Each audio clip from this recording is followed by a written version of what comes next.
Hey everyone, disclaimer to begin with, I'm not an electrician. If you're not comfortable dealing with high-powered electrical wires, or if you do not know how to deal with it, please hire an electrician to do this job. It is not worth your life because electrocution can be life-threatening. Please ensure you follow all local electric codes if you know what it is, and please ensure to turn off the power to the motor when you're doing the connections, and double check by using a power tester or a multimeter if you know how to use it, to ensure that the wires are not hot before you start working with it. Having said that, I ran into a problem with my Jandy Stealth 2-speed pump. It is 5 years old, and what happened was that the motor started making a grinding noise, which was annoying for me as well as the neighbors. So I decided to change the motor, and this is the label of the original motor. And I tried getting quotes from local pool companies, and it turned out to be very expensive. I got a quote for $1,500, which is crazy to change the motor. So I decided to do a little bit of web search myself, and I found a company called ineopools.com. INYOPOOLS.com. And I just had to send a picture of this label, and they were very helpful in finding me the right motor, which was an exact physical match for my Jandy Stealth pump. As you can see, this is a 2-speed motor, and my original was also a 2-speed motor. Fitting the motor to the pump went really smooth. I had to buy extra seals to prevent water from getting into the motor. I just had to buy those new because they are not very expensive, and you want to make sure those seals are good, otherwise the motor will get damaged from water getting in. They were very helpful in letting me know what to do with those seals, and there were some videos out there which showed me how to do it properly.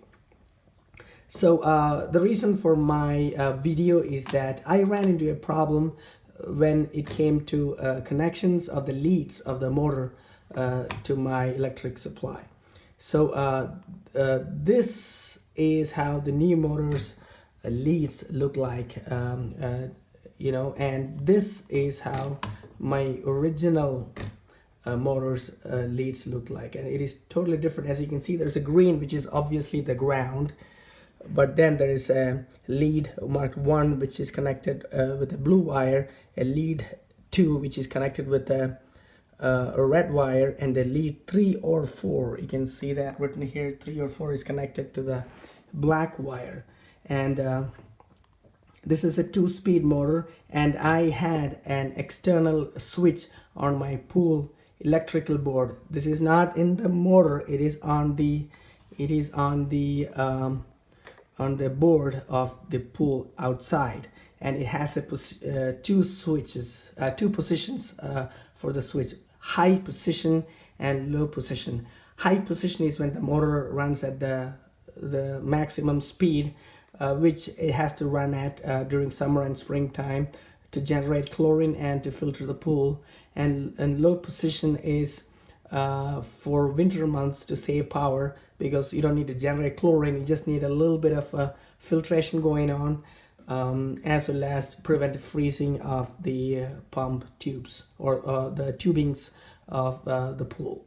So my problem was I had to find out the right wires and what wires go to these leads. So I did some web search, and I found out that L1 is high power connection, A is low power connection, and L2 is the common wire. So I was under the impression that maybe when when the pump is running high speed, it was getting 240 volt, and when the pump is running low speed, maybe it was getting 120 volt. I thought the electrician was playing with the phases of the power wires to make it happen, but apparently that is not the case. I'm just trying to explain it a little bit so that you will be more comfortable in doing this. The pump is getting 240 volts no matter what, okay? The only thing is, this is my assumption, the lead for the low speed, A in this case, has resistor inside the motor built into it, so that lesser power run through the leads when the low when the power to that particular lead is turned on. So my goal now is to find out which one is the high power connection and low power connection based on my switch, and which one is the common wire. Okay, so using multimeter and some web search, I found out that 2 is the common lead here, and red wire goes to it, and 1 is the high power lead, and blue wire goes to it, and 3 or 4 is the low power lead, and black wire goes to it. Please be mindful that your wiring colors might be entirely different, okay?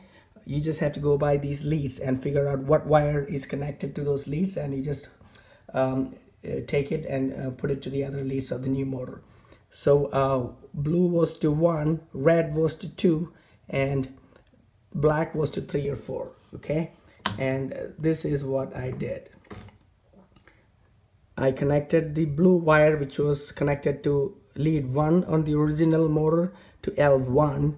I connected the black wire to A as an apple, which was originally connected to 3 or 4 in the original motor, and I connected the red wire to L2, which is the common wire, and it was connected to 2 lead in the original motor, and green, of course, the ground. And please ensure the wire is grounded here, okay?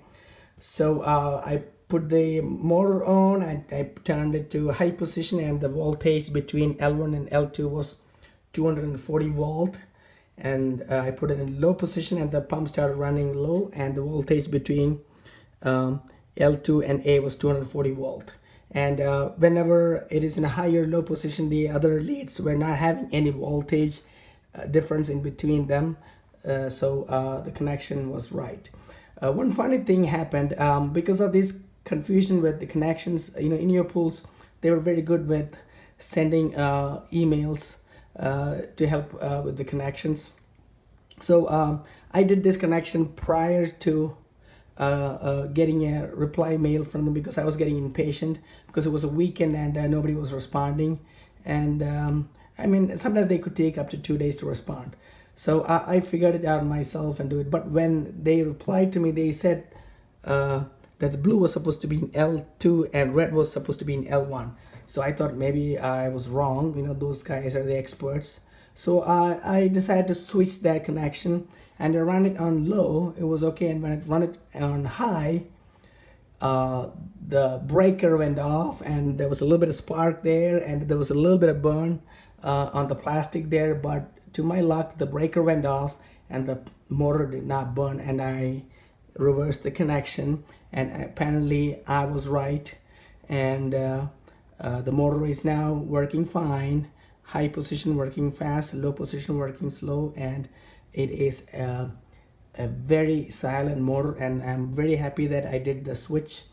And hopefully this video makes your life a little bit more easier. I'm just gonna show you the labels. This is the label of my old motor, if you have this motor, and this is the label of my new motor, and it was an exact physical match. The new motor looks a little different in the back, like the leads, but the part where it goes into the pump is the exact match, and everything went well, and I'm very happy with what I've done, and I'm proud of myself.